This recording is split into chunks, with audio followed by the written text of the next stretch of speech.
Welcome to STEAM Academy News. It is April 17th. It is a Friday. My name is Bryson Vasquez, and I'm being held here against my will. Today we're going to be talking about weather, World Cup updates, and great things at BCTC. We're going to hit it off with Koby at weather. Hey everybody, welcome back to STEAM Academy News weather segment. I'm your chief meteorologist, Koby Pierce. Let's step back and look at the 5-day weather forecast. We have highs in the 70s with lows in the upper 30s throughout this week. And you know, it's going to be a pretty nice weekend, but it's going to kind of get a little warmer towards the end of this the 5-day weather forecast.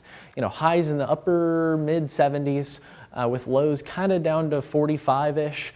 So yeah, it should be you know, a pretty beautiful weekend. But you know, don't expect you know, be too nice. So you know, kick it back to the desk and see you guys later. It's been heard that there is a new play happening sometime later in April. It is called Miss Nelson is Missing.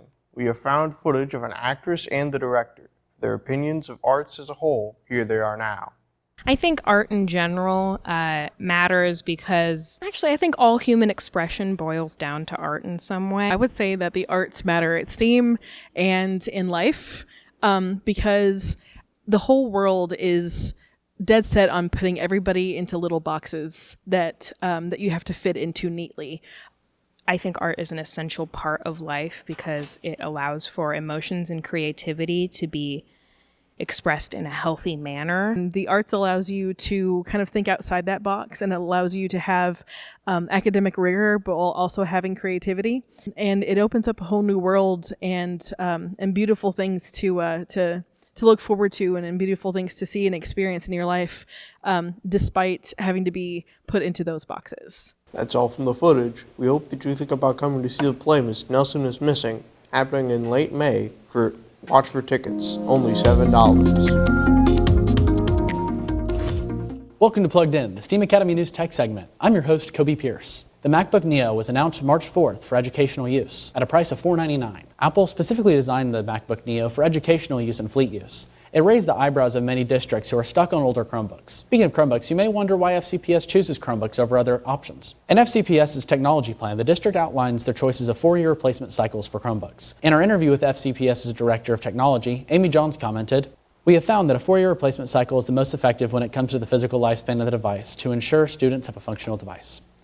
We see battery life significantly deteriorate beyond 4 years." Recent budget cuts to the technology department further play into the situation. They've had to push the regular replacement of Chromebooks to a 5th year for normal rotation. While this works to a certain degree, the district has seen reduced performance and increased support needs due to the pushed lifespan. The technology department noted, "We hope to be able to return to the 4-year life cycle, but this decision isn't up to us and is up to the school board, as it requires considerable funding."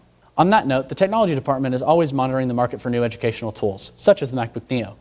But due to issues with long-term total cost of ownership, mainly impacted by rapid wear and tear seen on Chromebooks in educational settings, elementary through high school, the cost of the Neo remains significantly higher than the current Chromebook platform. Although we might not be getting the fancy Neo, remember that technology departments are working 24/7 to keep your Chromebooks running smoothly. This has been your host, Koby Pierce, with the Plugged In segment. Now back to the desk. The World Cup is coming up. The World Cup is a soccer event where countries all over the world compete for a trophy. But it's going to be different this year since FIFA has announced that in the first time in history that there is going to be 48 teams instead of the traditional 32. This will be live streaming from June 11th to July 19th, and it will be streaming on apps like Fox and FS1 and other apps, and it is available for broadcast and cable. Thank you, Nicholas, for that wonderful soccer update. That's all we have for you guys today, and make sure to check out STEAMacademynews.com for any more updates from us. See you next time!